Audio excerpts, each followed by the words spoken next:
बाबा, हं? आज येताना बासुंदी घेऊन या ना. अगं, कालच आपण आईचा वाढदिवस होता म्हणून आणली होती ना. ऐकलं? हं. गोकुळची बासुंदी पुन्हा खावीशी वाटतेय. खरं सांगू, मलाही खावीशी वाटतीये.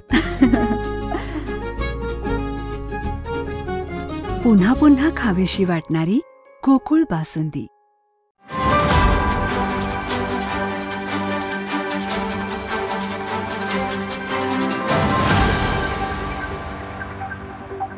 नाही, मला वाटते सरकार आता यामध्ये खेळखंडोबा करते का असं वाटायला लागलं या तपासाचा. कारण की सरकारमधले सत्ताधारी पक्षाचे आमदार सुरेश धस सातत्यानं एक भूमिका मांडत आहेत. ते मुख्यमंत्र्यांच्या बरोबर टी व्ही चॅनलमध्ये दिसत आहेत. दुसऱ्या बाजूला राष्ट्रवादीची भूमिका काय हे यामधून स्पष्ट होत नाही.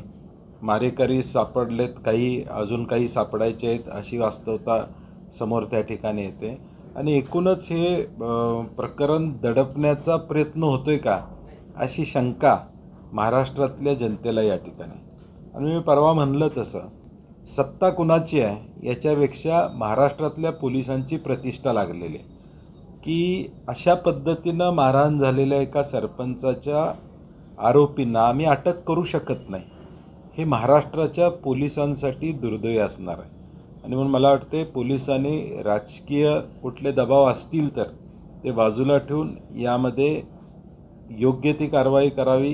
त्याचबरोबर जी SIT नेमलेली आहे त्या SITतले काही लोक देखील त्यांच्याशी संबंधित आहेत असं चित्र समोर येते. आणि म्हणून मला वाटते पारदर्शकता या सगळ्या प्रकरणाची असावी अशी महाराष्ट्रातल्या सामान्य माणसाची आणि मराठा समाजाची इच्छा आहे.